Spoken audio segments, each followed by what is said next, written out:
بسم اللہ الرحمن الرحیم۔ حضرت بریدہ رضی اللہ تعالیٰ عنہ بیان کرتے ہیں، میں عشاء کے وقت رسول اللہ صلی اللہ علیہ وسلم کے ساتھ مسجد میں داخل ہوا تو ایک آدمی بلند آواز سے قرأت کر رہا تھا۔ میں نے عرض کیا، اللہ کے رسول صلی اللہ علیہ وسلم، کیا آپ سمجھتے ہیں کہ یہ آدمی ریاکار ہے؟ آپ صلی اللہ علیہ وسلم نے فرمایا، نہیں، بلکہ وہ تو غفلت سے ذکر کی طرف رجوع کرنے والا مومن شخص ہے۔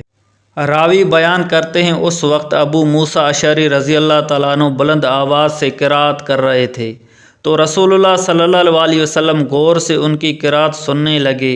پھر ابو موسیٰ رضی اللہ تعالیٰ عنہ بیٹھ کر دعا کرنے لگے تو انہوں نے کہا، اے اللہ، میں تجھے گواہ بنا کر کہتا ہوں کہ تو اللہ ہے، تیرے سوائے کوئی معبود برحق نہیں، یکتا بے نیاز ہے، جس نے کسی کو جنم دیا نہ اسے جنم دیا گیا اور نہ ہی کوئی اس کا ہمسر ہے۔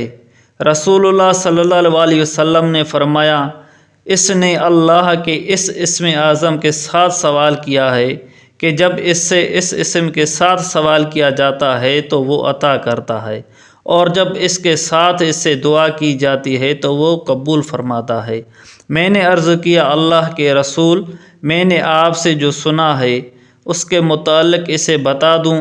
آپ صلی اللہ علیہ وسلم نے فرمایا، ہاں۔ میں نے رسول اللہ صلی اللہ علیہ وسلم کی بات اسے بتا دی تو انہوں نے ابو موسیٰ رضی اللہ تعالیٰ عنہ نے مجھے فرمایا، آج سے تم میرے بھائی اور دوست ہو، تم نے مجھے رسول اللہ صلی اللہ علیہ وسلم کی بات بتائی۔